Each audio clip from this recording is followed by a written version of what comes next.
Sometimes life breaks you down so completely that a $75 mansion feels like a second chance. For Wesley Banks, a 46-year-old single father who'd lost his job and his marriage in the same year, that crumbling house was all he had left to give his daughter Paige and their dog Benson. They moved in hoping for peace and a fresh start. But on their third morning, Benson began barking wildly near the overgrown side yard.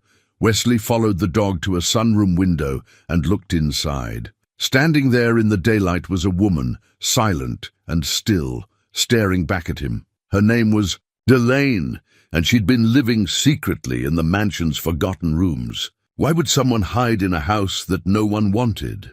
Before we continue, tell us where you're tuning in from, and if this story touches you, make sure you're subscribed because tomorrow I've saved something extra special for you. Wesley Banks had never imagined his life would come down to $75 and a gamble on a house nobody wanted. 22 years he'd given to Hartfield Manufacturing, working the same assembly line, watching the same faces age alongside his own. He'd started there fresh out of high school, young and strong, believing that steady work and honest effort would build a solid life. And for a while it had. He married Linda when he was 24.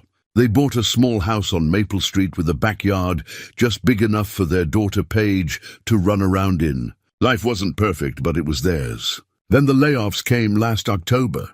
The company cited restructuring, overseas competition, the usual reasons that sounded reasonable in a press release, but felt like a gut punch when you were 53 notifications away from retirement. Wesley was number 17 on the list. They gave him 2 weeks' notice and a severance package that barely covered 3 months of bills. Linda left 2 months later. She said it wasn't about the money, that they'd been drifting apart for years, that she needed to find herself again. Wesley didn't argue. He was too tired, too numb. The divorce was finalized in April, and by May she'd remarried, a manager from the grocery store where she worked part-time. Wesley heard about it through Paige, who delivered the news gently, like she was trying not to break something already shattered. Paige had her own wounds. 24 years old with a college degree in communications and a broken engagement that had scattered her carefully laid plans. Her boyfriend of 6 years, Connor, had cheated with someone from their friend group. When Paige found out, she didn't just lose him, she lost the entire social circle they'd built together. Nobody wanted to choose sides, so they chose the easier path and faded away from her. She moved back home last December, sleeping in her childhood bedroom, surrounded by posters she'd never taken down and dreams that felt increasingly distant. Father and daughter circled each other in the small Maple Street house like wounded animals, both trying to be strong for the other, both failing quietly. Wesley took on odd jobs. Lawn work, minor repairs, anything to keep busy and bring in a few dollars. Paige sent out resumes daily, her rejections piling up like unpaid bills. The dog Benson, a 7-year-old golden retriever mix with soulful brown eyes, seemed to be the only one holding them together. He demanded walks and attention, forced them to maintain some routine, some connection to simple pleasures. The county auction happened on a humid Tuesday in late June. Wesley had gone only because he'd seen a flyer at the hardware store advertising foreclosed properties and tax-delinquent land. He wasn't looking to buy anything. He barely had enough saved for next month's rent. But he needed to get out of the house, needed to feel like he was doing something, anything, to change their trajectory. The auction was held in the courthouse parking lot.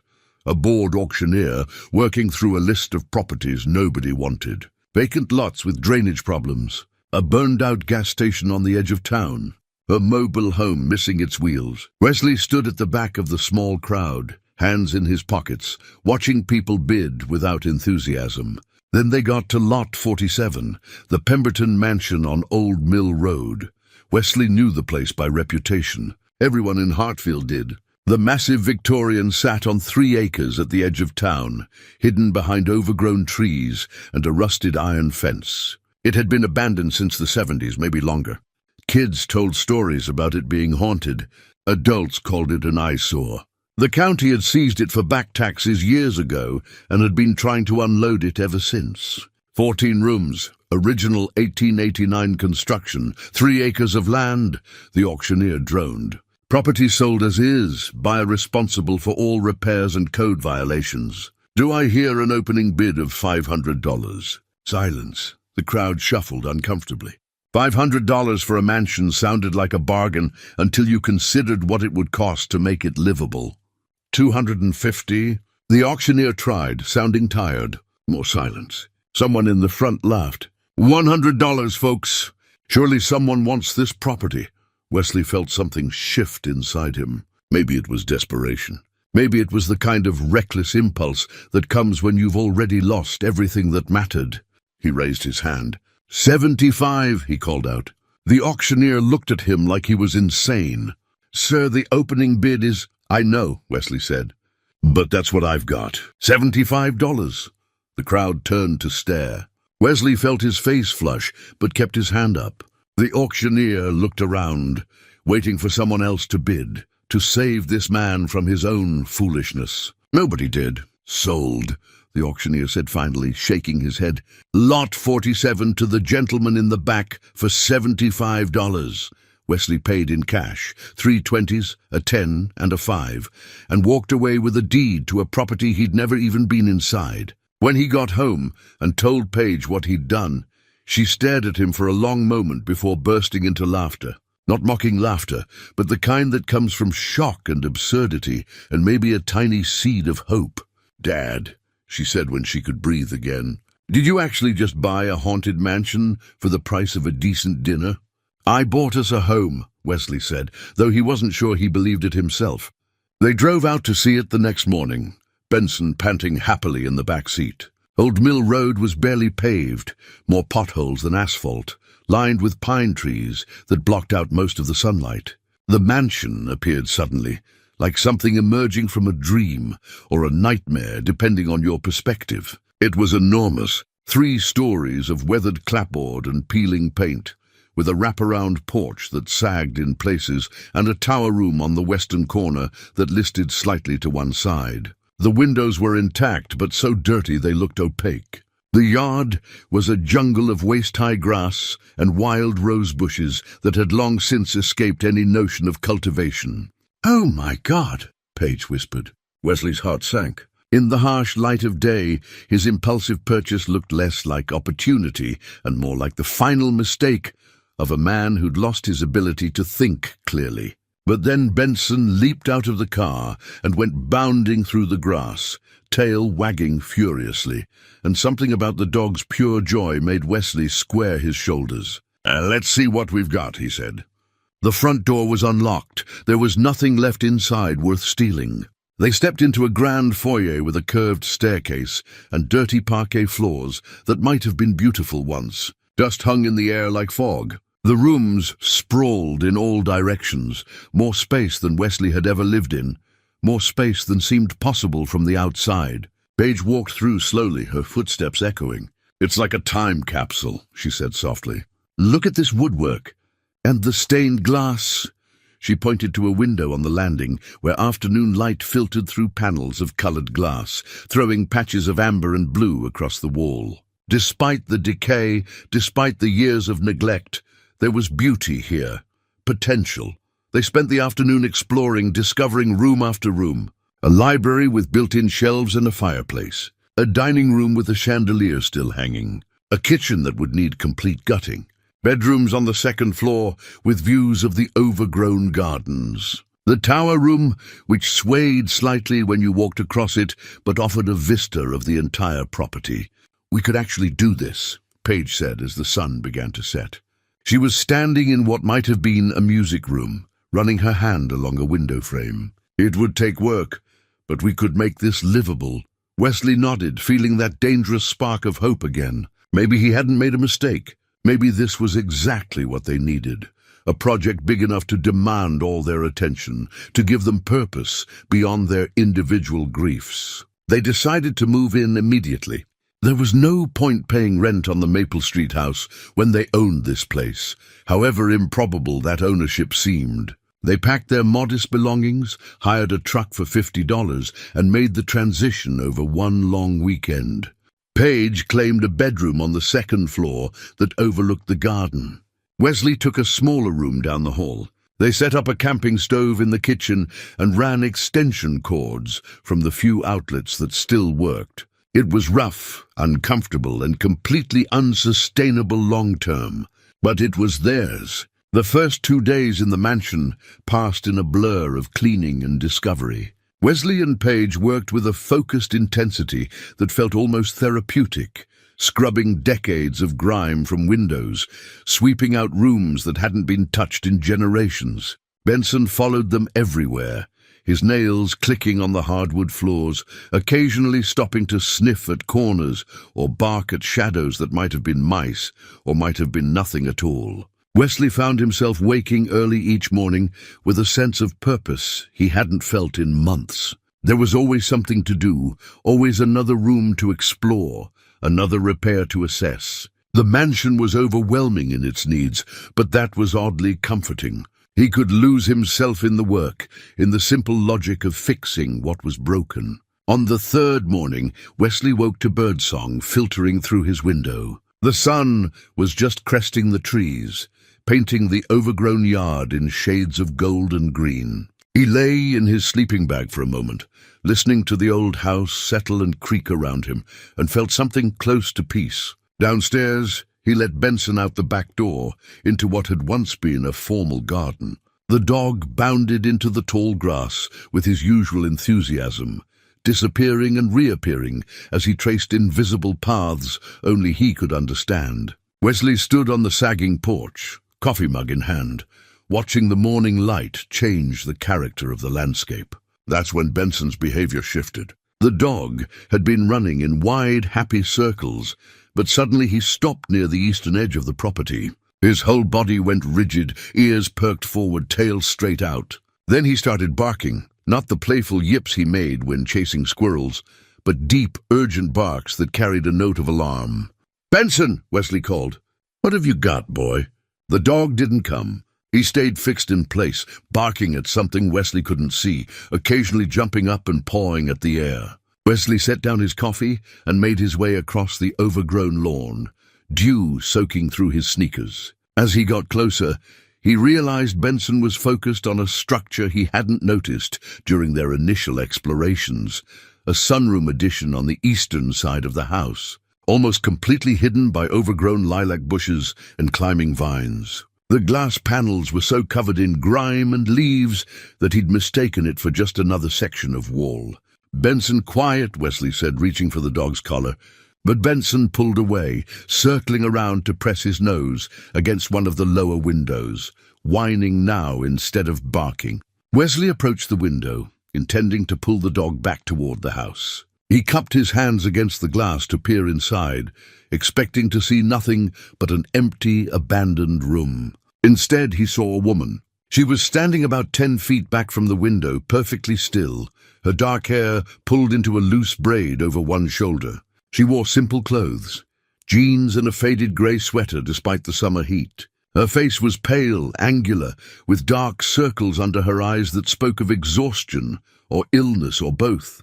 She wasn't looking at the window. She was looking directly at Wesley. For a long moment, neither of them moved. Wesley's mind struggled to process what he was seeing. A person, a living person inside his house, inside a room he hadn't known existed. The rational part of his brain tried to supply explanations. A squatter, a homeless person seeking shelter, someone who'd been living here before he bought the place. But the way she stood there, so calm and still, watching him with an expression he couldn't quite read, made all rational thought scatter. "Hello?" Wesley called, his voice cracking slightly. "Can you hear me?" The woman didn't respond. She took one slow step backward, then another, moving deeper into the shadows of the interior hallway beyond the sunroom. Within seconds, she disappeared completely. Wesley's heart was hammering now. He stepped back from the window, nearly tripping over Benson, who was still whining and pawing at the glass. His hands were shaking. He needed to think, needed to figure out what to do, but his mind was racing in too many directions at once. "Dad?" Wesley spun around to find Paige standing in the backyard, still in her pajamas, squinting in the morning light. "What's going on?" "I heard Benson barking. There's someone in the house," Wesley said, the words tumbling out. "A woman. I just saw her through the window." Paige's expression shifted instantly, from sleepy confusion to alarm. "What? Where?" Wesley pointed toward the sunroom. "In there!" She was just standing there, watching me, and then she walked away. Paige moved closer, peering at the structure half hidden by vegetation. "I didn't even know that room was there." Neither did I. They stood together, both staring at the dirty windows, as if the woman might reappear. Benson had finally stopped barking, but remained alert, his attention fixed on the sunroom. "Did she look dangerous?" Paige asked quietly. Wesley thought about the woman's face, the tired eyes, the way she'd simply stepped back into the shadows rather than running. "No," he said slowly. "She looked scared. We should call the police." "Maybe." Wesley ran a hand through his hair, trying to think clearly. "Let's find a way inside first. See what we're dealing with." They circled the mansion, Benson leading the way, until they found a door on the eastern side they'd assumed was a closet during their initial exploration. Wesley tried the handle, locked from the inside. He pressed his ear against the door, listening but heard nothing. "There has to be another entrance," Paige said, her voice tight with tension. They found it in the library, hidden behind a floor-to-ceiling bookshelf that turned out to be a door on concealed hinges. Wesley pulled it open slowly, revealing a narrow hallway that led toward the eastern wing. Dust hung thick in the air, but there were footprints in it, recent ones, delicate, belonging to someone who'd walked this path many times. Wesley's throat tightened. Someone had been living here, moving through the house while he and Paige slept. The thought should have terrified him, but instead he felt a strange mixture of fear and sadness. Whoever this woman was, she'd been hiding in an abandoned mansion. That spoke of desperation, not malice. "Dad," Paige whispered, gripping his arm. "Maybe we should call someone." "This is crazy." "I know," Wesley said, but he didn't reach for his phone. Instead, he stepped into the hallway, Paige and Benson following close behind. The corridor opened into the sunroom, where Wesley had seen the woman. It was a beautiful space, despite the neglect. Glass walls on 3 sides, a tile floor with an intricate floral pattern, wrought iron furniture still arranged around a small table. But what caught Wesley's attention were the signs of occupancy. A sleeping bag rolled neatly in one corner, a stack of books, a portable camping stove, sketch pads and drawing supplies arranged carefully on a shelf. And on the windowsill, positioned exactly where the woman had been standing, sat a small porcelain bird. It was exquisitely detailed, hand-painted in shades of blue and grey, perched on a tiny branch. The paint was fresh, the craftsmanship extraordinary. Paige picked it up carefully, turning it over in her hands. "Someone made this recently." Wesley walked through the sunroom, into the connecting hallway, finding more evidence of habitation. A makeshift bathroom set up with jugs of water, clothes hanging from a line strung between old pipes. Everything was neat, organized, almost fastidiously clean. This wasn't someone destructive or careless. This was someone trying to live invisibly, leaving as small a footprint as possible. "Dad, look at this," Paige called from the sunroom.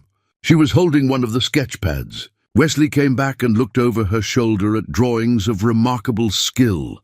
Detailed renderings of the mansion's architecture, studies of plants from the garden, portraits of birds and small animals. Every page showed the work of someone with serious artistic talent.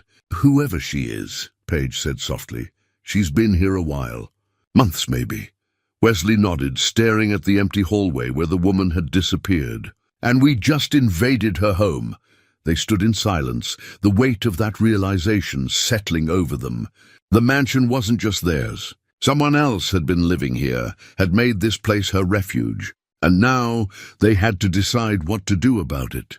Wesley and Paige stood in the sunroom for a long time after discovering the signs of habitation, neither quite sure what to do. The morning light streamed through the dirty glass, illuminating dust motes that danced in the still air. Benson had settled down near the sleeping bag, resting his chin on his paws. occasionally glancing toward the doorway where the woman had vanished. "We can't just pretend we didn't see her," Paige said finally, though her voice lacked conviction. "No," Wesley agreed. "But calling the police feels wrong too. Why?" "She's trespassing. We own this house now." Wesley picked up one of the sketch pads again, flipping through pages of careful drawings. "Do we, though? We've been here 3 days. She's been here for months, maybe longer. Who's the real trespasser?" Paige crossed her arms, her expression troubled. "That's not how property law works, Dad." "I know." Wesley set the sketch pad down carefully, exactly where he'd found it. "But she hasn't heard anything. Look at this place. It's cleaner than most of the house. She's been taking care of it." They decided to wait. It felt like the only reasonable option in a situation that defied reason. They retreated to the main part of the house, leaving the hidden door open, and tried to go about their day as if nothing had changed. But everything had changed. Wesley found himself constantly aware of the sealed wing, wondering if the woman was still there, if she was watching them, if she was afraid. He couldn't focus on the repairs he'd planned. Instead, he sat at the kitchen table with his laptop, searching for information about squatters' rights and trespassing laws. The legal landscape was complicated, varying by state and circumstance. If someone had been living on a property openly for a certain period, they might have some legal claim. But this woman had been hiding, which changed things. Probably. Paige made phone calls to friends, asking hypothetical questions about what you should do if you found someone living in your house. The responses ranged from immediate calls to law enforcement to suggestions that she was crazy for not having called already. Nobody offered the answer Wesley wanted to hear, that there was a simple, compassionate solution that wouldn't involve police or eviction or the complex machinery of law. The afternoon dragged on. Benson kept returning to the hidden door, sitting nearby as if keeping vigil. Wesley watched the dog and felt an unexpected kinship with the animal's patience, his willingness to simply wait and see what might happen. As evening approached, Wesley made a decision. He prepared a simple meal, canned soup heated on their camping stove, slices of bread, a thermos of coffee. He arranged everything on a tray with paper plates and plastic utensils. Paige watched him from the doorway. "What are you doing?" "Offering hospitality," Wesley said simply. "Dad, this is insane. You don't know anything about this woman. She could be dangerous." Wesley met his daughter's eyes. "Does she seem dangerous to you?" "Honestly." Paige hesitated, then shook her head slowly. "No, she seems scared. But that doesn't mean—" "I know it doesn't mean we're safe," Wesley interrupted gently. "But it does mean she's human. And humans need to eat." He carried the tray to the hidden door and set it carefully on the floor just inside the threshold. He didn't call out or try to see into the darkened hallway. He simply left the food and walked away. Paige thought he was being naive. She said so, multiple times, as they prepared their own dinner and ate in the library, with the door open so they could watch the hallway. Wesley didn't argue with her. Maybe she was right.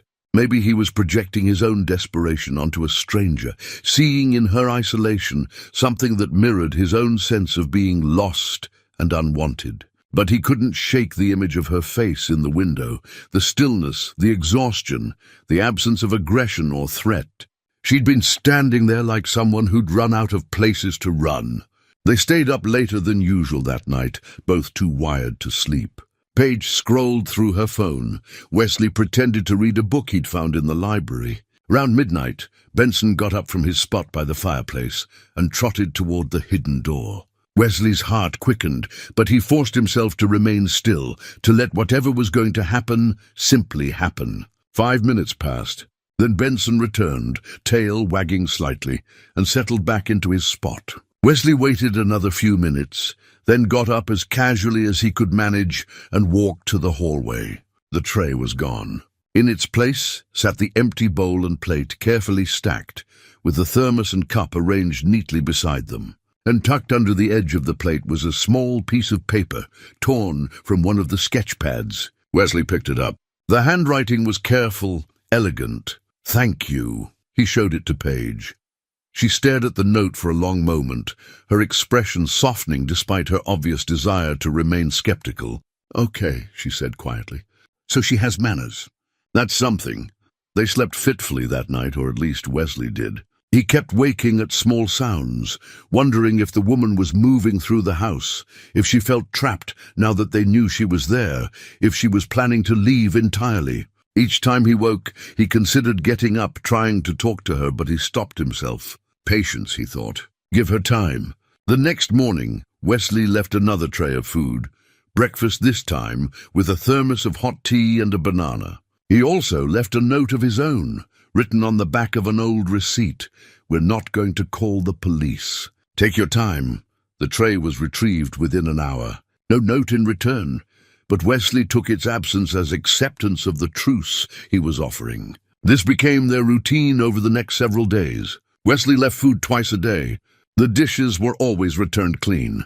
Occasionally there would be a brief note, thank you, or the soup was good, but nothing more substantial. No name, no explanation, no request for conversation. Paige remained wary, but gradually accepted the arrangement. This is the weirdest situation I've ever been in, she said one morning, watching Wesley prepare yet another tray. We're basically running a bed and breakfast for a ghost.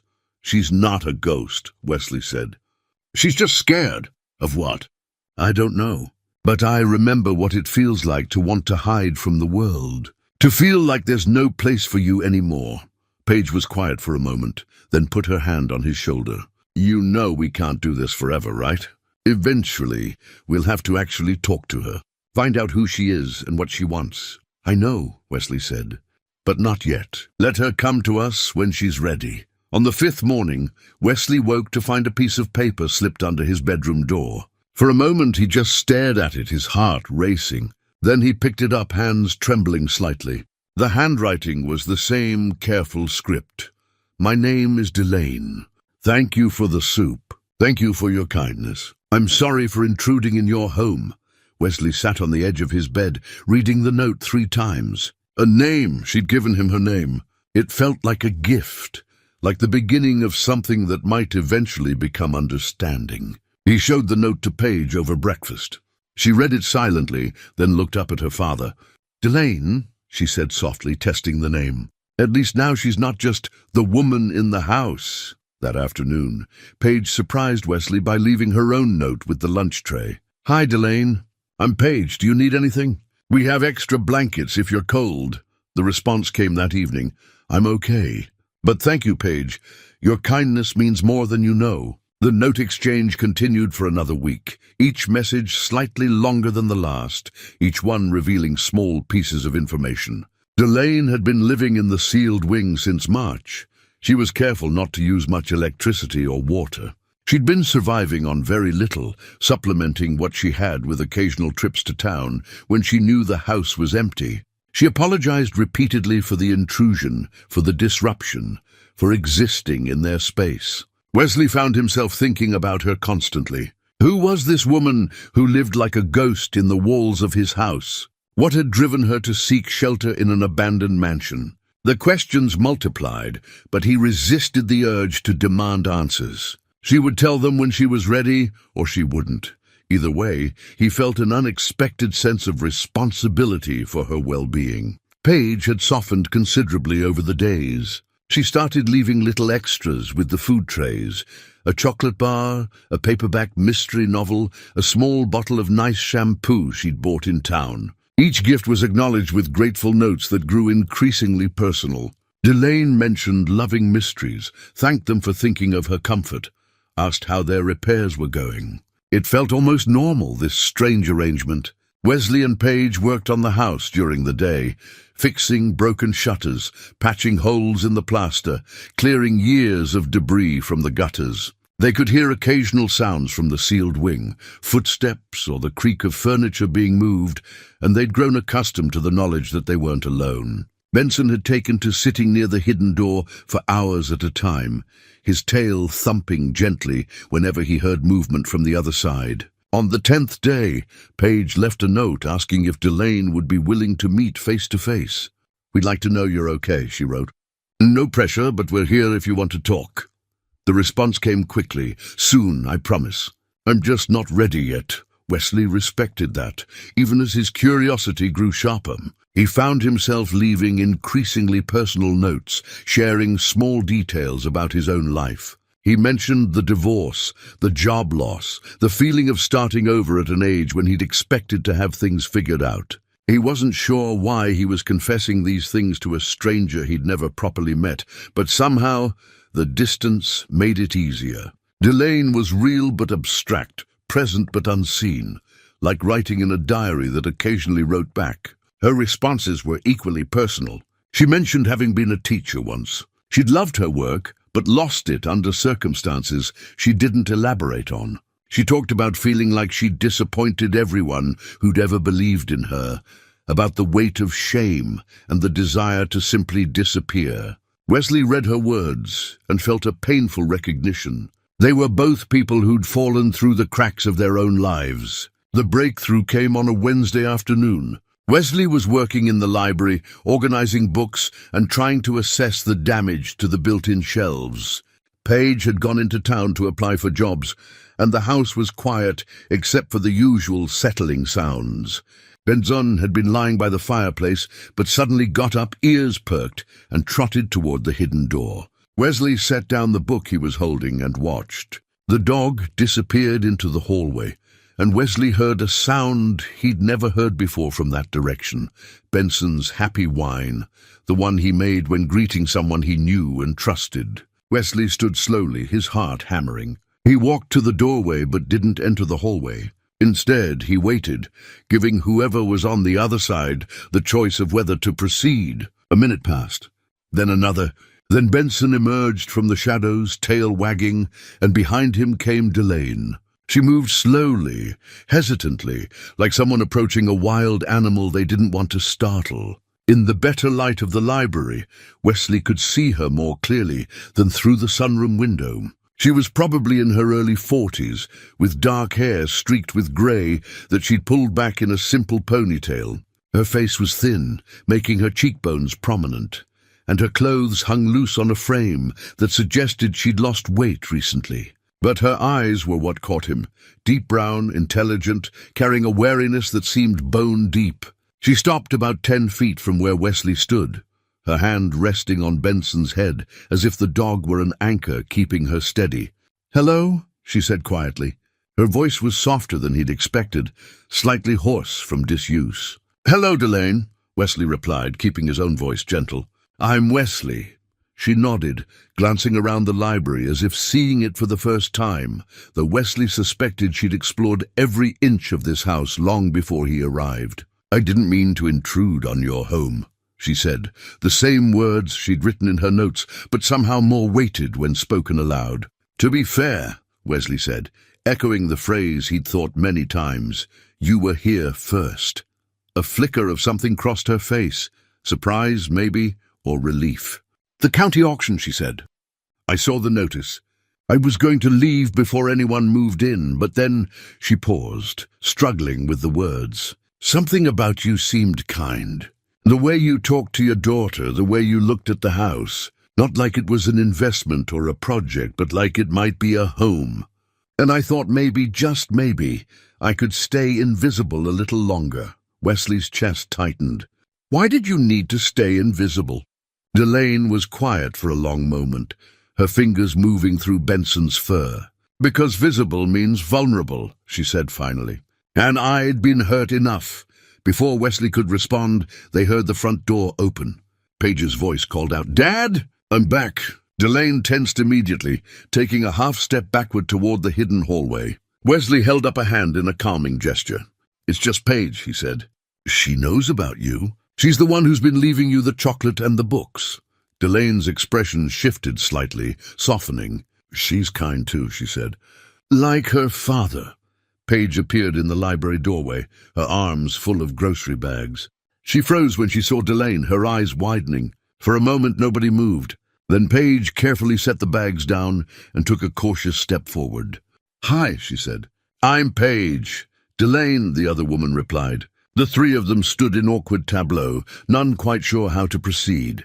Benson, unburdened by human social uncertainty, simply wagged his tail and looked pleased that his favorite people were all in the same room. "Would you like some tea?" Paige asked suddenly. "I just bought some nice herbal stuff. And cookies. I got cookies too." It was such a normal, domestic offer that it seemed to break through Delane's defenses. Her shoulders relaxed slightly and she nodded. "That would be nice," she said quietly. "Thank you." They moved to the kitchen together, maintaining a careful distance that acknowledged Delane's skittishness. Paige put the kettle on the camping stove while Wesley cleared space at the table. Delane sat down slowly, her hands folded in her lap, looking like someone who'd forgotten how to be in company with others. The tea was ready quickly. Paige served it in mismatched mugs they'd found in the cabinets, along with a plate of store-bought cookies that suddenly seemed inadequate to the moment. They sat together, the silence not quite comfortable, but not hostile either. "I found something yesterday," Delane said abruptly, reaching into her pocket. She pulled out an old photograph, its edges worn and colors faded, behind a loose board in the sunroom. "I thought you should see it." She slid it across the table. Wesley picked it up, squinting at the image. It showed the mansion in what looked like the 1940s, well-maintained and beautiful, with a family posed on the front steps. A distinguished older man, a woman in a dress, and a younger woman who looked to be in her 20s. "That's Aldrich Pemberton," Delane said, pointing to the older man. "He built this house, and that's his daughter, Constance." Wesley studied the younger woman's face and felt a jolt of recognition. "She looks like you," he said. Delane nodded slowly. "She should," she said. "She was my great-grandmother." The photograph lay on the table between them, a bridge connecting past and present. Wesley stared at it, then at Delane, seeing the resemblance more clearly now, the same angular features, the same deep-set eyes, even the same way of holding her head slightly tilted, as if perpetually listening for something just beyond hearing. "Your great-grandmother," Paige repeated slowly. "So you have a connection to this house?" "A complicated one," Delane said, wrapping her hands around the warm mug. "My grandmother, Constance's daughter, was born in 1939, but she was raised by distant relatives, never in this house. The family didn't acknowledge her officially. There were rumors, whispers about scandal, but my grandmother never talked about it much. She just said her mother had to leave, that the house held too much pain." Wesley leaned forward, fascinated despite himself. "What happened to Constance?" "Nobody knows for certain. The official story is that she disappeared in 1942, just vanished one night. Some people thought she'd been murdered, others that she'd run away. The house passed to other members of the Pemberton family, but they never stayed long. Eventually it was abandoned, and you came here because of that history?" Paige asked. Delane was quiet for a moment, her fingers tracing the rim of her mug. "Not exactly. Or maybe yes, in a way I didn't fully understand at the time." She took a breath, seeming to gather courage. 3 years ago, my life fell apart. I was teaching art at a small high school, had been there for 12 years. I'd loved my students, loved my work, but I made a terrible mistake. She paused, and Wesley could see the cost of this confession in the tension around her eyes. He wanted to tell her she didn't have to continue, but he sensed she needed to say it, needed someone to hear her story without judgment. "I had an affair with another teacher," Delane continued, her voice steady but soft. "He was married. I knew that, and I did it anyway. It was brief, stupid, the kind of thing that happens when you're lonely and someone pays attention to you and you forget that actions have consequences." She looked up at them, her eyes searching their faces. "When his wife found out, everything exploded. Small town, you know? Everyone knew within days. I lost my job, my friends, my reputation. People I'd known for years crossed the street to avoid me. Parents complained about having me near their children. I became the scandal, the cautionary tale." "That's awful," Paige said quietly. "But people make mistakes. That doesn't mean—" "I know," Delane interrupted gently. "In my rational mind, I know that. But knowing something and feeling it are different things. The shame was crushing. I couldn't go to the grocery store without feeling everyone's eyes on me. I couldn't sleep, couldn't eat. I started having panic attacks just leaving my apartment." Wesley recognized the spiral she was describing, the way shame could become a prison more effective than any physical walls. "So you left," he said. "I fled," Delane corrected. "Like a coward. I packed what I could fit in my car and just drove. I had some savings, not much, but enough to keep me going for a while. I moved from town to town, staying in cheap motels, picking up odd jobs when I could. But everywhere felt temporary, exposed. I couldn't settle anywhere because I couldn't stand the thought of people getting to know me, of having to explain my past or lie about it." She picked up the photograph again, looking at Constance's face. "I remembered my grandmother's stories about this house, about a woman who disappeared rather than face whatever she was running from. When I was a child, I thought it was romantic, mysterious. As an adult running from my own life, I understood it differently. So I came here last March, thinking I'd just see the place, maybe find some connection to family history. But the house was abandoned," Wesley said. "Completely empty. The county had seized it, but nobody was maintaining it. I broke a window to get inside, the one in the sunroom, and I found all these rooms, all this space where nobody was looking. It felt like fate. A place to hide where even my own shame couldn't find me." Paige reached across the table, stopping just short of touching Delane's hand. "You've been living here alone since March. That's 5 months. 5 months of trying to be invisible," Delane said. "I'd go into town once a week for supplies, always to different stores, always paying cash. I kept to the sealed wing, moved quietly, tried not to leave any trace. The house was big enough that I could pretend I was the only person in the world." "That sounds incredibly lonely," Wesley said. Delane met his eyes, and he saw tears gathering there. "It was the loneliest I've ever been, but it also felt safe. Nobody could judge me, nobody could hurt me. I could just exist without having to be anyone." Wesley thought about his own isolation after the divorce, the way he'd withdrawn from friends and neighbors, unable to face their pity or their questions. He'd thought a few months of that was difficult. He couldn't imagine choosing that isolation for half a year, living like a ghost in someone else's space. "When we moved in," he said carefully, "you must have been terrified." "I was," Delane admitted. "But I was also curious. You seemed lost, both of you, grieving something. I watched you those first days, saw how gentle you were with each other despite your obvious pain. And I thought maybe we weren't so different, the three of us, all hiding in our own ways."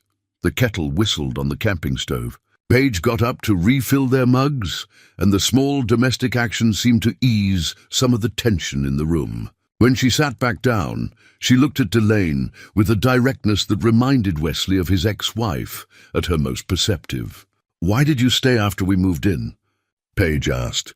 "You could have left that first day." Delane considered the question, her fingers wrapped around the warm mug. "At first, fear. I didn't have anywhere else to go, and I'd built this fragile sense of safety here. But then your father left that first tray of food, and I realized he wasn't going to call the police, wasn't going to force me out immediately. And I got curious about what kind of people would do that, would show kindness to a stranger squatting in their house. So you watched us," Wesley said, not accusingly, but as a statement of fact. "I did. I'm sorry if that's creepy, but yes. I watched you work on the house together, heard your conversations. You talked about your divorce, Wesley, about feeling like you'd failed. You talked about your broken engagement, Paige, about losing your whole social circle when your relationship ended. And I felt this strange kinship. We were all refugees from our old lives, all trying to figure out how to start over." Wesley exchanged a glance with Paige. He could see his daughter processing this information, weighing the strangeness of being observed against the vulnerability of Delane's confession. "I need to ask you something," Paige said finally, "and I need you to be honest. Do you have any legal claim to this house? Through your family connection?" The question hung in the air. Delane's expression shifted, becoming guarded again, and Wesley felt his stomach tighten. She was going to say yes. He could see it in her face. "I don't know," Delane said slowly. "I've wondered about it. My grandmother was Aldrich Pemberton's granddaughter, though not officially recognized. If Constance was the last direct heir, and she disappeared without a will, the inheritance would have been contested. But that was 80 years ago. I have no idea if there's any legal standing left." But you've thought about it, Paige pressed. Of course I have, Delane said, a flash of defensive anger crossing her face. I've been homeless and desperate. Yes, I've wondered if I had any right to this place beyond breaking in through a window. But I've never pursued it because I don't have money for lawyers, and honestly, I'm too ashamed to face any official scrutiny. My name in public records, questions about my past, I can't handle that. Wesley believed her. He could hear the truth in her voice, the exhaustion of someone who'd been running too long. So what do you want? He asked gently. Right now, in this moment, what do you actually want? Delane looked at him, then at Paige, then down at her hands. I want to stop running, she said quietly. I want to feel like I belong somewhere again. But I don't know if that's possible. Over the following weeks, a tentative rhythm developed among the three of them. Delane continued to sleep in the sealed wing. She said she wasn't ready to fully integrate into the main house, that she needed a space that was still hers alone. But she spent her days working alongside Wesley and Paige on repairs. Her knowledge of the house's hidden architecture proved invaluable. She showed them passages they'd never have discovered, explained the logic of the Victorian-era construction, and revealed spaces that had been sealed off for decades. She was also, they discovered, remarkably skilled with her hands. She could restore damaged woodwork, mix paint to match original colors, and repair plaster with a precision that suggested years of practice. When Wesley asked about it, she explained that she'd renovated her grandmother's house years ago, learning by trial and error. I always loved working with my hands, she said one afternoon, as they stripped wallpaper in what had once been a formal dining room. Teaching art was wonderful, but there's something satisfying about physical restoration. You can see the progress. You can't mess it up with words or emotions. Paige had warmed to Delane considerably, though Wesley noticed his daughter still maintained a certain watchfulness, as if waiting for the other shoe to drop. They worked well together, falling into an easy partnership when organizing supplies or planning projects. Delane helped Paige revise her resume, offering suggestions that came from her own teaching experience, and Paige started landing interviews for administrative positions at schools in neighboring towns. Wesley found himself drawn to Delane in ways that both comforted and unsettled him. It wasn't romantic, or at least he told himself it wasn't, but rather a recognition of shared damage. They were both people who'd built lives that collapsed, who'd lost their sense of place in the world. In the evenings, after Paige went to bed, they often sat in the library drinking tea and talking about everything and nothing. She told him about her students, the ones she'd loved teaching, the guilt she carried about abandoning them. He told her about his years on the assembly line, about watching his marriage slowly die without knowing how to save it.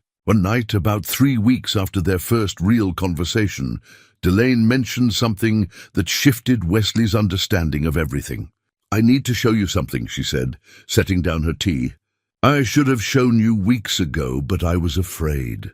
She led him and Paige back to the sealed wing, to a section they'd explored only briefly. Behind a panel in one of the small bedrooms, she revealed a cavity in the wall. Inside was a metal box, old but well preserved. I found this my second week here, Delane said, carefully removing the box. I've been afraid to share it because of what it might mean. She opened it to reveal a collection of letters, yellowed with age, tied with a faded ribbon. The handwriting on the envelopes was elegant, old-fashioned. Delane untied the ribbon carefully and handed the first letter to Wesley. They're love letters, she said quietly, between my great-grandmother Constance and a man named Samuel Thorne. They're dated from 1937 to 1942. Wesley unfolded the first letter, handling it gently. The paper was fragile, the ink faded, but still legible. He read aloud, My dearest Constance, every moment away from you feels like a small death. Your father's objections mean nothing to me. I would wait a lifetime if it meant 1 more hour in your presence. I am yours completely and eternally, Samuel. Paige took the next letter, reading silently before looking up with wide eyes. They were planning to elope, she said. Look at this one, from August 1942. He says they should leave on September 1st, that he's saved enough money for them to start over in Oregon. Delane nodded, her expression somber. But there are no letters after August 15th, 1942, and that's when Constance disappeared. They spent the next hour reading through the correspondence, piecing together a story of forbidden love and family opposition. Constance's father, Aldrich Pemberton, had deemed Samuel unsuitable. He was working class, with no family connections or prospects that met the Pemberton standards. The letters revealed increasingly desperate plans to escape, to build a life somewhere the family's reach couldn't extend. "My grandmother told me fragments of this story," Delane said when they'd finished reading. "She said Constance's family discovered the elopement plan and confined her to the house. Samuel came to get her anyway, and there was some kind of confrontation. Constance ran, just fled into the night and was never seen again." "What happened to Samuel?" Page asked. "He spent years searching for her. My grandmother said he never married, never stopped looking. He died in 1967, still believing she was alive somewhere." Wesley set down the letters carefully, his mind working through the implications. "So your grandmother was born before all of this happened?" "Before Constance disappeared. In 1939, Delane confirmed. The family sent the baby away to be raised by cousins. There was never any official acknowledgement that Constance had a child. I think that's part of why the inheritance got so messy after the family died out." They sat in silence for a long moment, the weight of the tragic history settling over them. Wesley thought about Constance running into the night, choosing disappearance over the life her family demanded. He thought about Delane making the same choice 80 years later, fleeing to the same house where her ancestor had been trapped. "You came here looking for her story," Wesley said, understanding clicking into place. "Not just shelter. You were looking for what happened to her." Delane nodded, tears gathering in her eyes. "I've been obsessed with her since I was a child. The woman who disappeared, who chose freedom over everything else. When my own life fell apart, I thought maybe I could understand her better if I stood where she'd stood, lived where she'd lived." "Have you?" Page asked gently. "Do you understand her better?" "I think so," Delane said slowly. "I think she wasn't running from love or even from her family.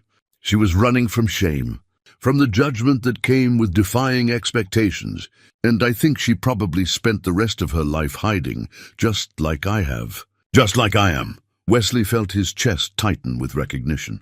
"You think disappearing was a mistake. I think it was the only choice she felt she had," Delane said. "But yes, I think it was a mistake. Because you can't build a life in hiding. You can only survive, and barely that." Page reached over and took Delane's hand, a gesture of comfort that surprised Wesley with its naturalness. His daughter had grown attached to this woman, he realized. They both had. "You're not hiding anymore," Page said firmly. "You're here with us." "That's different, is it?" Delane asked, her voice breaking slightly. "I'm still living in the shadows, still afraid to go into town, to use my real name anywhere official. Still running from a past that's going to catch up with me eventually." Wesley stood up, pacing to the window. Outside, the overgrown garden was barely visible in the darkness. He thought about the county auction, about his impulsive $75 bid, about how he'd told himself he was buying a house, but had really been buying an escape from his own shame and failure. "Maybe we're all running," he said, turning back to face them. "But maybe that's okay as long as we're running together. As long as we're not alone with it." Delane looked at him, something shifting in her expression. Hope, maybe, or the first tentative belief that hiding might not be her only option. "I want to believe that," she said quietly. "But I'm afraid I've done too much damage to ever have a real life again." "Then you'll fit right in with us," Page said with a weak smile. "We're a mansion full of damaged people trying to figure out how to be whole." It should have been depressing, but somehow it wasn't. Somehow, in that moment, it felt like the beginning of something that might eventually resemble healing. A month passed in relative peace. The house slowly transformed under their combined efforts, rooms emerging from decay into something approaching livability. Wesley found steady work at the hardware store in town, enough to cover food and supplies. Page landed a part-time position at an elementary school, helping in the front office 3 days a week. Delane continued her careful balance, working on the house during the day, retreating to her sealed wing at night, slowly becoming more visible without quite stepping fully into the light. Wesley had begun to think they might actually make this work, this strange household of broken people finding something like family.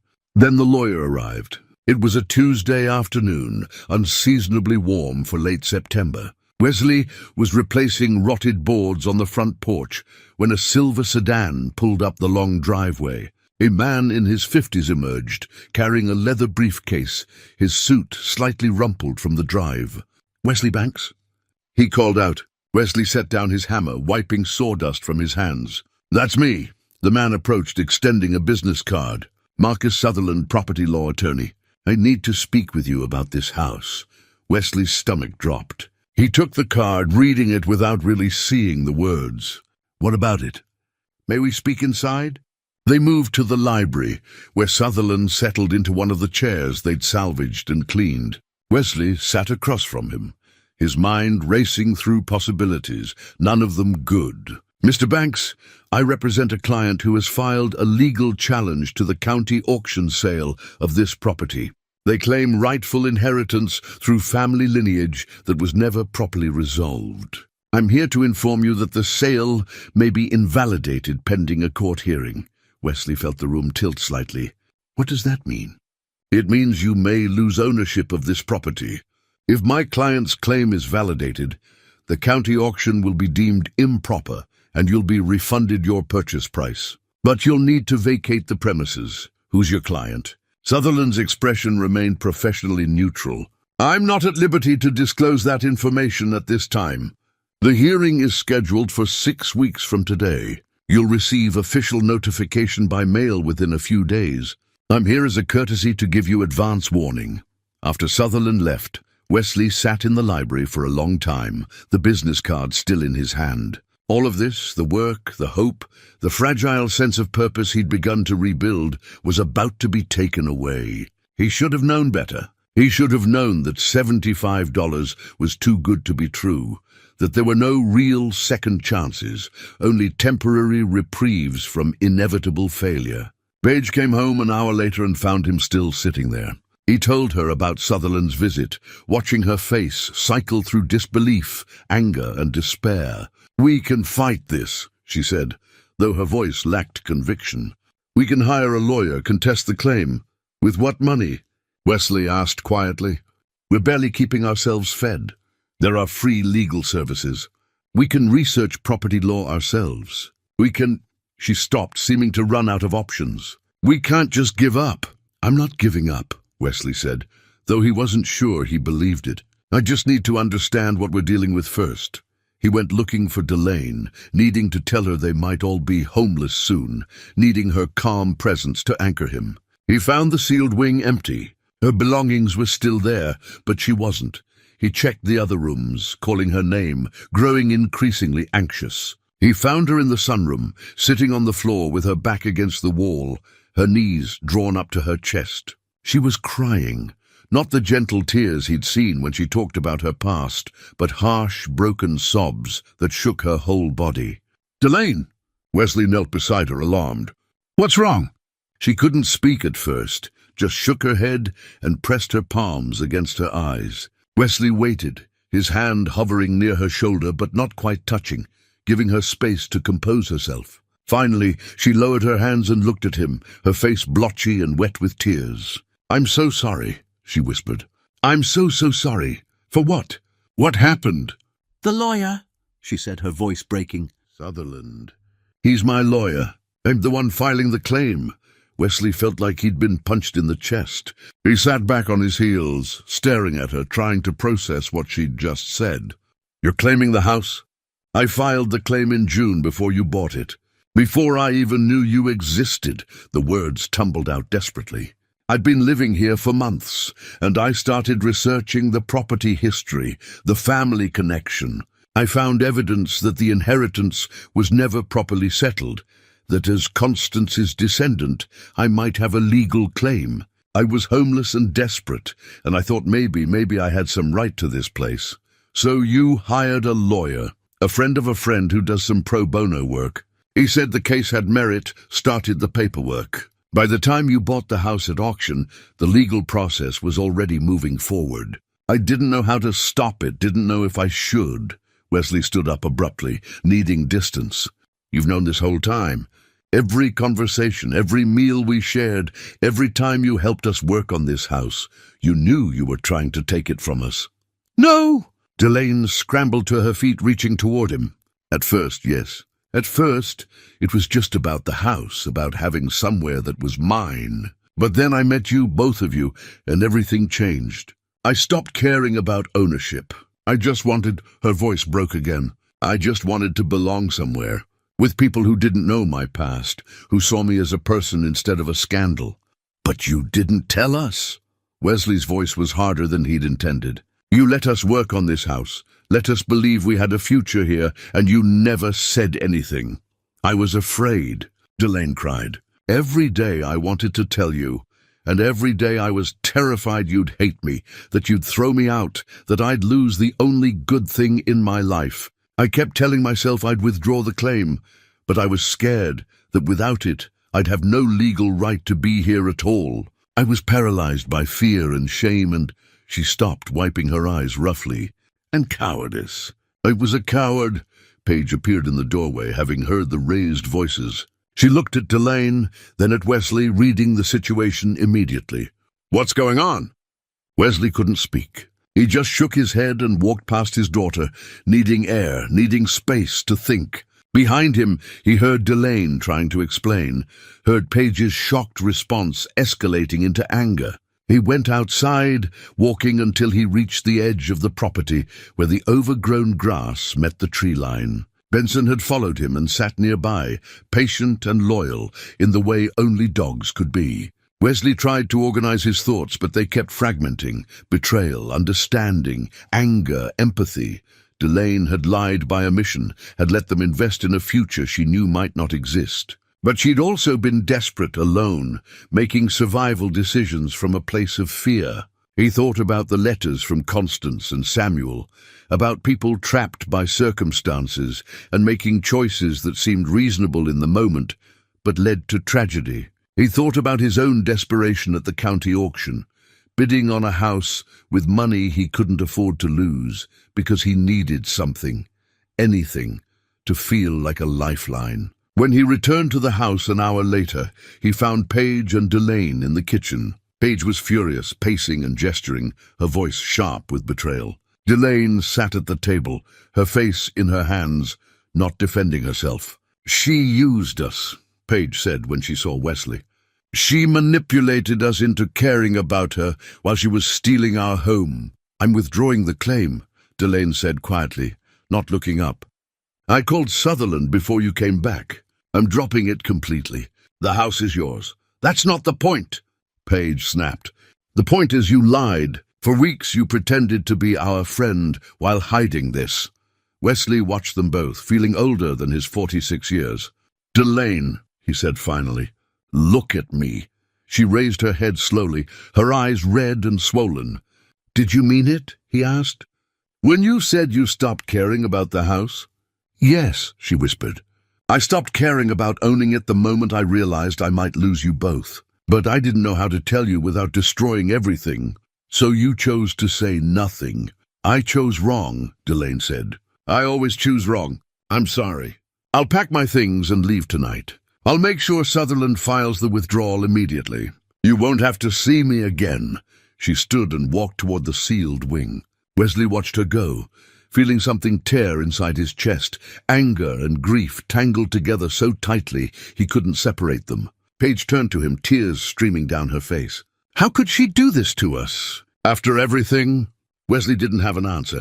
He just pulled his daughter into a hug and held on while they both tried to understand how trust could break so completely and so quietly. Delane left that evening. Wesley and Paige heard her moving through the sealed wing, gathering her few belongings, but neither of them went to her. They sat in the library in heavy silence, listening to footsteps and the quiet sounds of someone dismantling the only home she'd had in months. When the front door finally closed and her car started in the driveway, Benson whined and paced to the window, watching the taillights disappear down the long road. The house felt immediately emptier. Wesley tried to tell himself it was relief. The situation had been resolved, the legal threat removed. They could move forward without complications. But it didn't feel like relief. It felt like loss, sharp and unexpected. 3 weeks passed. Sutherland sent official documentation confirming that the claim had been withdrawn. The county sent a letter stating that the auction sale stood as final. The house was legally, unquestionably theirs. Wesley should have felt triumphant, but instead he felt hollow. They continued working on repairs, but the rhythm was off without Delane's presence. Projects she'd been managing sat unfinished. Wesley would reach for a tool and remember she'd been the one who knew where it was kept. Paige would start to call out a question about paint colors and stop mid-sentence, realizing the person she wanted to ask was gone. They didn't talk about her directly. Instead, they worked in silence, broken only by necessary communication about the tasks at hand. Wesley threw himself into the physical labor, exhausting himself daily so he wouldn't lie awake at night, thinking about the look on Delane's face when she'd said goodbye. Not angry or defensive, just resigned, like she'd always known this was how it would end. Paige secured a full-time position at the elementary school and threw herself into the work with similar intensity. She came home tired and went straight to bed, avoiding the rooms where they'd shared meals and conversations with Delane. Wesley understood. His daughter was protecting herself, building walls against further hurt. But he also saw the cost of those walls. Paige was withdrawing again, becoming the quiet, careful version of herself she'd been right after Connor's betrayal. The woman who'd slowly emerged over the summer, more open, more willing to trust, was disappearing back into protective silence. One evening, nearly a month after Delane left, Paige came to Wesley with her laptop open to a legal forum. "I've been researching property law," she said without preamble. "Delane's claim might have been legitimate." Wesley looked up from the book he wasn't really reading. "What do you mean?"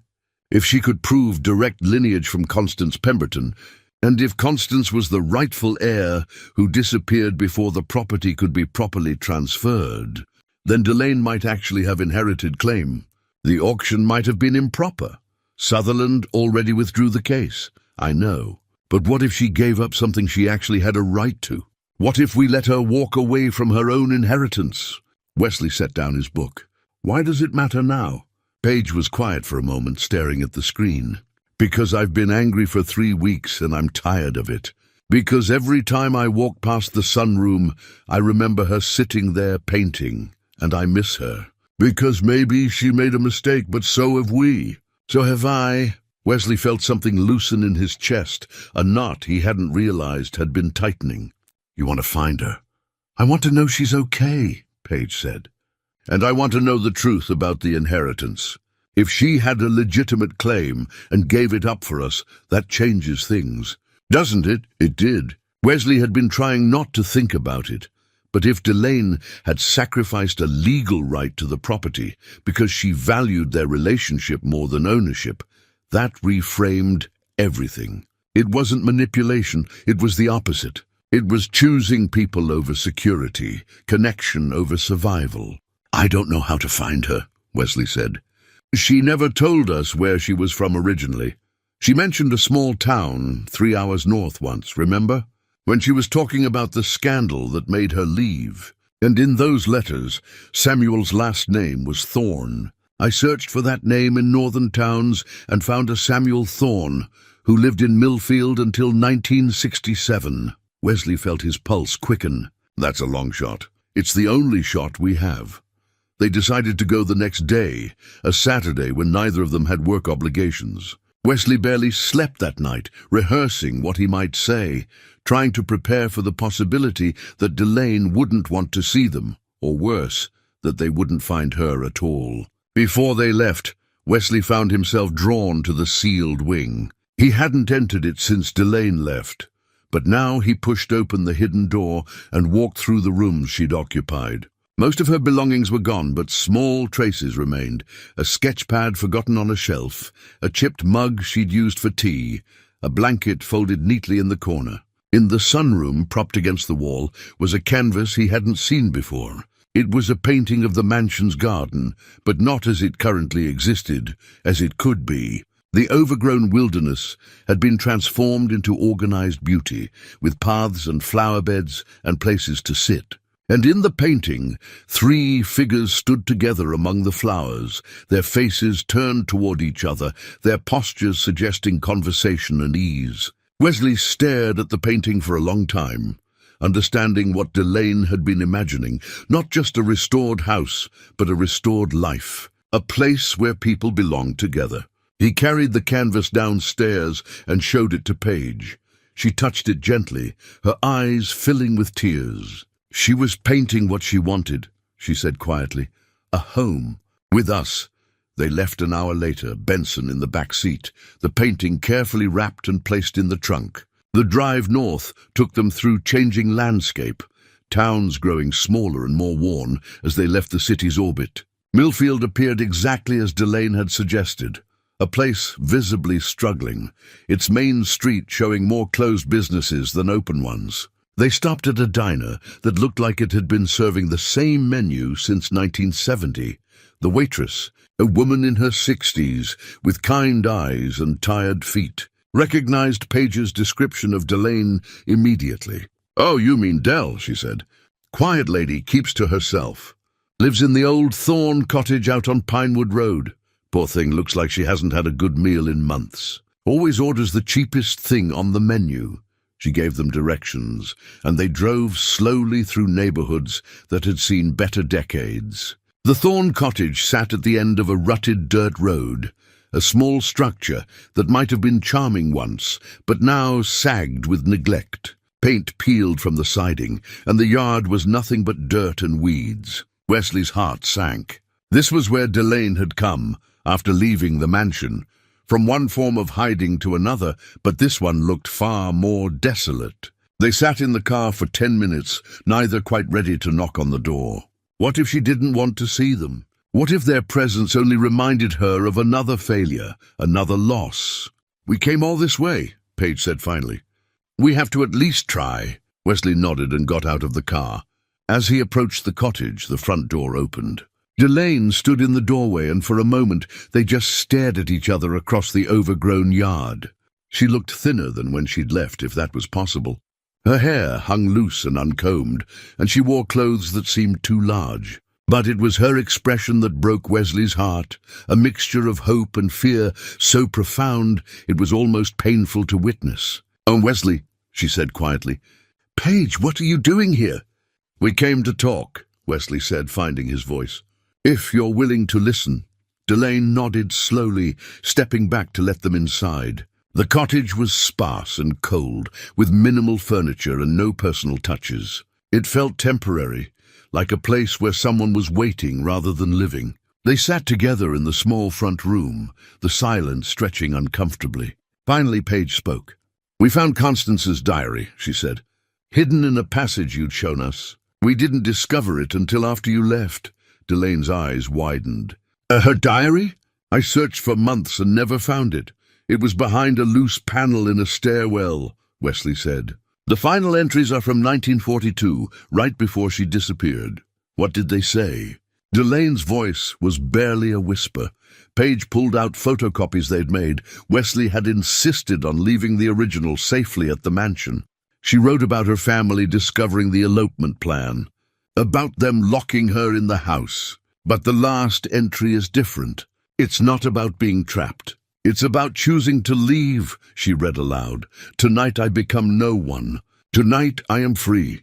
They think they can cage me with their shame and their rules, but I will disappear so completely that even my own name won't be able to find me." Delane closed her eyes, tears streaming down her face.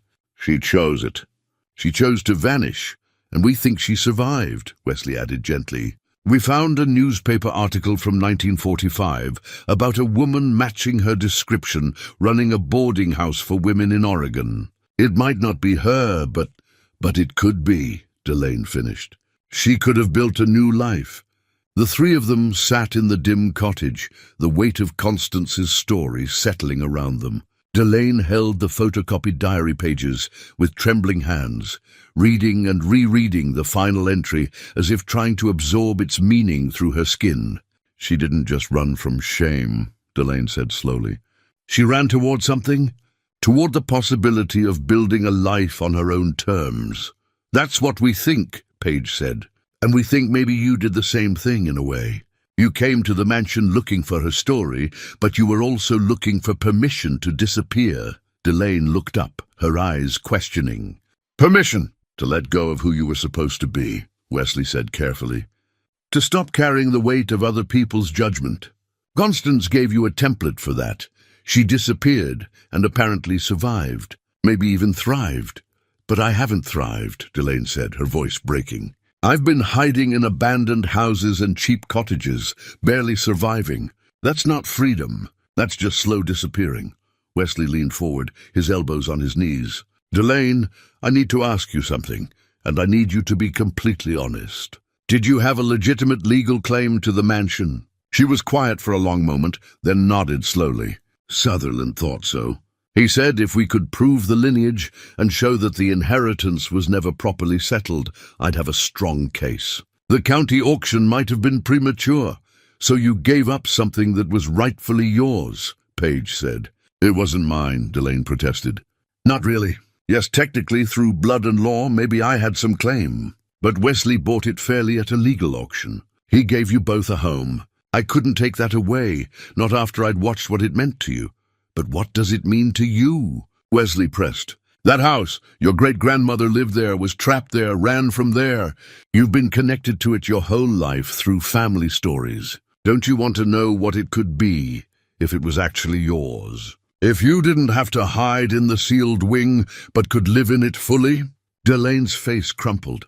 Of course I want that, but I don't deserve it. I lied to you both. I let you believe we were friends while I was hiding this enormous secret. What kind of person does that? A scared one, Paige said quietly. A person who's been hurt so badly that trust feels impossible. I understand that better than you think.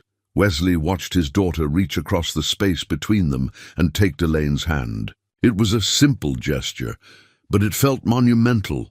Paige choosing connection over self-protection, choosing to bridge the gap that anger had created. We've been thinking, Wesley said. What if there's another way to handle this? Not me owning the house, not you owning it, but something different. Delane looked confused. I don't understand. What if we shared it? Paige said. What if we found a way to make the house belong to all of us? Not legally necessarily, but actually. A real home for people who need one.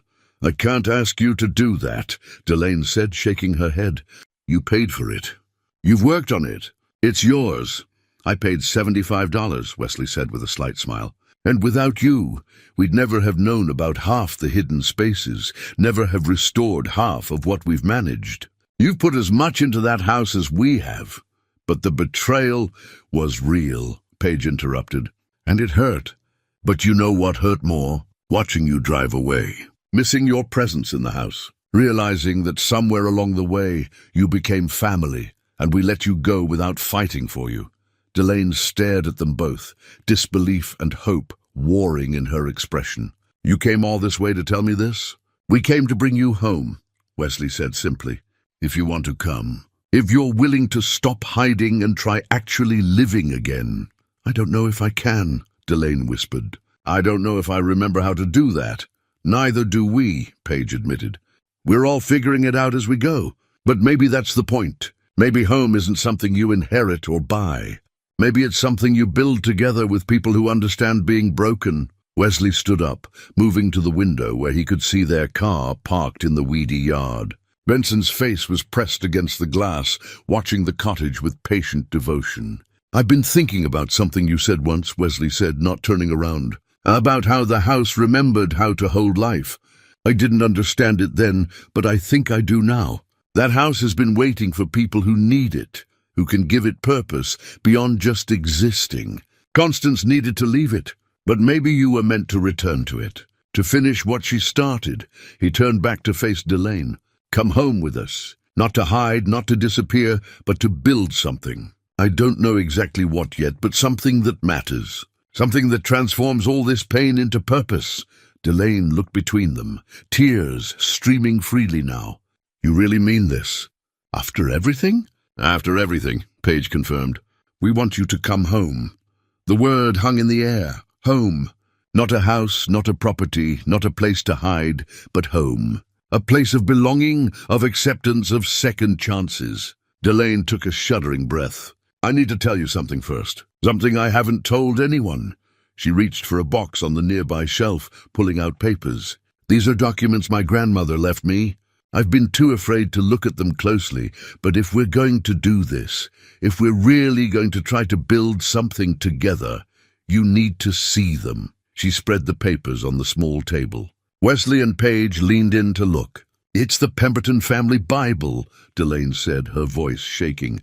With birth records, marriage records, everything. And it changes the whole story.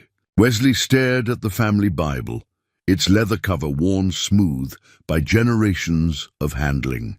Delane opened it carefully to the pages where births and deaths had been recorded in various hands spanning decades. She pointed to an entry from 1939. This is my grandmother's birth record, she said.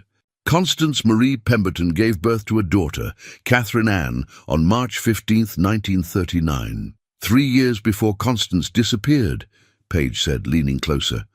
But look at the father's name, Delane said, her finger trembling as it traced the faded ink. Wesley read aloud, Father, Harold Pemberton. The room went silent. Harold was listed elsewhere in the Bible as Aldrich's nephew, a second cousin to Constance. She was assaulted, Paige whispered, horror dawning in her eyes. Or coerced. That's why the family sent the baby away. That's why they covered it up. Delane nodded, tears spilling down her cheeks. My grandmother never knew the full story. She thought her mother had simply been unmarried and shamed. But this, she touched the entry gently. This explains why Constance was so desperate to escape. It wasn't just about forbidden love with Samuel. It was about surviving trauma and escaping the family that had either enabled it or blamed her for it. Wesley felt rage building in his chest, anger at people long dead who had imprisoned a traumatized young woman rather than protecting her. So when Samuel came to get her, she saw a way out, Delane finished. Not just to be with the man she loved, but to escape the place where she'd been violated and then blamed for it. When her family tried to stop her, she didn't just run away. She ran toward freedom. And if she's the one in that Oregon newspaper article, Paige said slowly, working through the implications, then she built a boarding house for women. She spent her life helping other women escape bad situations. She transformed her pain into purpose, Wesley said, the words resonating with what he'd said earlier about the house. Just like we talked about doing. Delane carefully turned to another page in the Bible, one with legal notations added in more recent ink. This is why Sutherland thought I had a strong claim. Catherine, my grandmother, was Aldrich Pemberton's legitimate grandchild, even if born from assault. When Constance disappeared and the Pemberton line died out, the inheritance should have passed through Catherine. But because the family had hidden her existence, covered up the birth, she was never included in any legal proceedings, which means the property transfer was never legally complete, Paige said. Exactly. The house has been in legal limbo for 80 years. The county thought they had clear title when they seized it for taxes, but they didn't. Not really. Wesley sat back, his mind spinning. So you do own it. Legally, legitimately, you're the rightful heir. Probably, Delane said. If I wanted to pursue it, if I wanted to go through the courts and make my case public, but that would mean exposing my grandmother's story, putting my own name in legal records, inviting scrutiny and attention. She looked up at them, her expression raw. It would mean stepping back into visibility when I've spent 3 years learning to disappear. But you'd have a home, Paige said gently. A real one. Not something you're squatting in or hiding in, but a place that's actually yours. It would be ours, Delane corrected, looking between them. That's what I'm trying to say. If I pursue this claim, I don't want to do it alone. I want to establish some kind of legal structure where we all have rights to the property. A trust or co-ownership or something. I don't know exactly how it would work legally, but I know I don't want to own that house by myself. Wesley felt something unlock in his chest, a weight he hadn't known he was carrying suddenly lifting. You want to share it? I want to transform it, Delane said, her voice growing stronger. Not just restore the building, but change what it means. Constance was trapped there, then had to flee from it. But what if we made it into something different? A place where people who are running from trauma or shame or failure could find refuge. Where they could be invisible for a while, but in a safe way, with support. Like a sanctuary, Paige said, her eyes lighting up with understanding. Or a residency, Delane continued, ideas flowing now. For artists, for people recovering from life crises, for anyone who needs time and space to rebuild themselves. We could offer it freely or for minimal cost. We could create workshops, provide job training like you mentioned. Paige, we could make it a place of transformation instead of tragedy. Wesley stood up, pacing the small room as the vision took shape in his mind. We'd need money for renovations, for legal fees to establish the trust, for operating costs. I have some savings still, Delane said. Not much, but something. And we could apply for grants, seek donations. If we establish it as a non-profit, the house is big enough, Paige interrupted excitedly. 14 rooms. We could live in part of it and use the rest for others. We could house maybe 6 or 8 people at a time.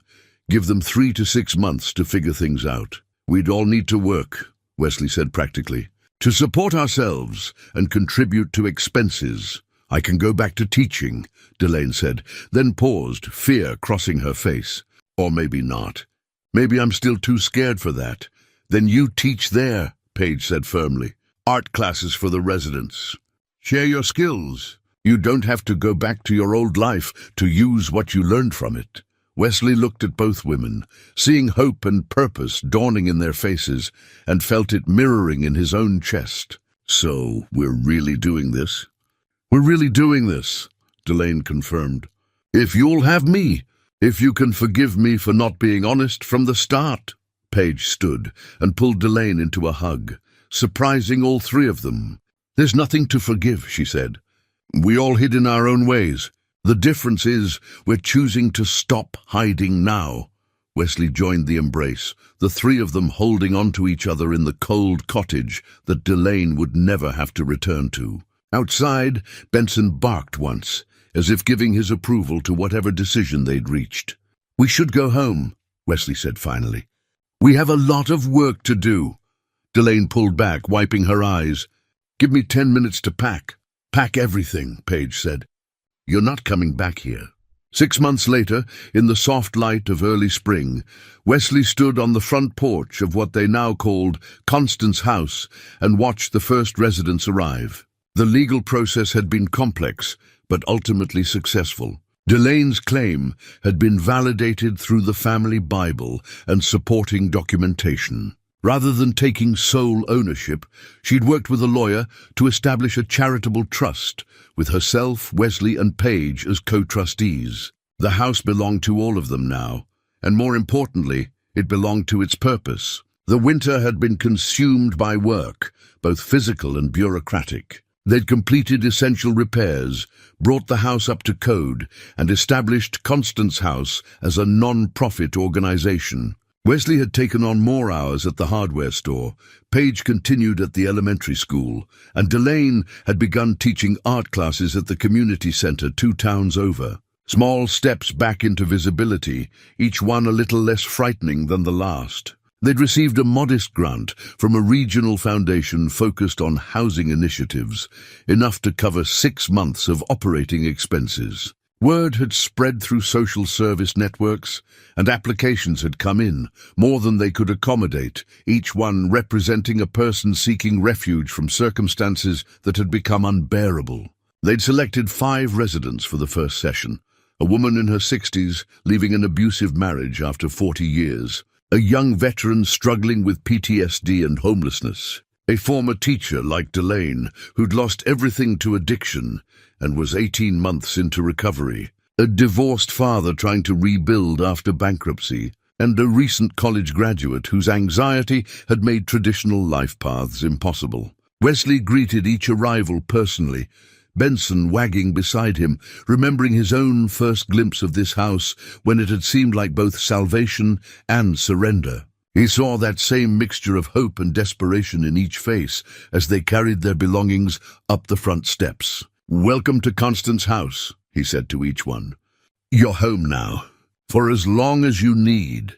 Paige had organized the practical side of things with characteristic efficiency. She'd created orientation packets, established house guidelines that emphasized mutual respect and shared responsibility, and set up a schedule for the workshops and support groups they'd be offering. But she'd also made sure each bedroom had fresh flowers, that the kitchen was stocked with comfort foods, that there were soft blankets and good reading lights. Small touches that said, "You matter, you're valued, you belong here."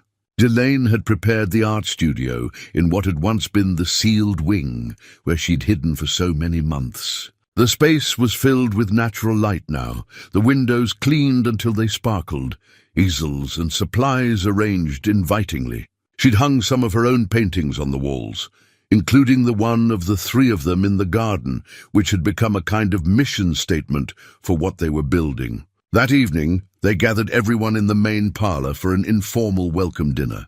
The residents were cautious with each other, the way strangers thrown together always are, but Wesley could see them beginning to relax as they shared the meal Paige had prepared. After dinner, Delane stood and cleared her throat nervously. She'd been dreading this moment, speaking to a group, making herself visible and vulnerable, but Wesley had encouraged her, and she'd agreed it was important. "I want to tell you a story," she began, her voice quiet but steady, "about a woman who lived in this house 80 years ago. She told them about Constance, about the trauma she'd endured, the family that had imprisoned her, the desperate choice she'd made to disappear. She showed them the diary entry, the final words written before Constance fled into the unknown. For a long time I thought her story was about running away," Delane said. "I thought she was a cautionary tale about how shame and fear can make us vanish from our own lives. And in a way, that's true. But I've come to understand it differently now." She paused, looking around at the faces watching her, these strangers who were already becoming something like family simply by being here, by choosing to try again. Constance wasn't just running from something. She was running toward the possibility of a different life, and she found it. We have evidence that she survived, that she built something meaningful, a place where other women could find safety. She transformed her pain into purpose, her escape into service. Delane's eyes found Wesley's, then Paige's. "That's what we're trying to do here. Not to help you hide from the world, but to give you a place where you can be invisible for a while if you need to be, where you can heal without judgment, where you can figure out who you want to become next. And then, when you're ready, you can step back into visibility, but on your own terms, carrying your story instead of being buried by it." One of the residents, the older woman leaving her marriage, raised her hand tentatively. "What if we're never ready? What if we can't find our way back?" Wesley spoke up from where he sat near the fireplace. "Then you stay here as long as you need. But I'll tell you what I've learned. Being ready doesn't mean being fearless. It means being willing to try even when you're scared. All three of us who live here are still scared most days. But we're scared together, and that makes it bearable." The evening wound down gradually, residents drifting to their rooms, exhausted by travel and emotion and the strange relief of arriving somewhere safe. Wesley, Paige, and Delane cleaned up together, working in the comfortable silence of people who'd learned to communicate without constant words. Later, Wesley stood in the garden where spring bulbs were just beginning to push through the soil. Bulbs Delane had planted in the fall, with trembling hope that they'd all still be here to see them bloom. Paige joined him, slipping her arm through his. "Do you think this will work?" she asked quietly. "Really work?" Wesley thought about the question, about the 5 people now sleeping under their roof, about the weight of responsibility they'd taken on, about all the ways this experiment in shared healing could fail. "I think we'll figure it out as we go," he said finally. "Together." Delane emerged from the house carrying 3 mugs of tea. She handed them out and stood with them in the garden, all three looking back at the mansion with its lighted windows glowing warm against the darkening sky. "The house remembers how to hold life," Delane said softly, echoing the title of her painting. Wesley smiled, feeling something settle into place inside him. Not certainty, but something better. Purpose, belonging, home. "And we remember how to live in it," he said. Above them, stars were beginning to appear in the clear spring sky. Inside, in rooms throughout the mansion, people who'd been lost were finding their way toward rest. And in the garden, three people who'd each bought their own kind of refuge for $75 worth of courage stood together, no longer hiding, finally home.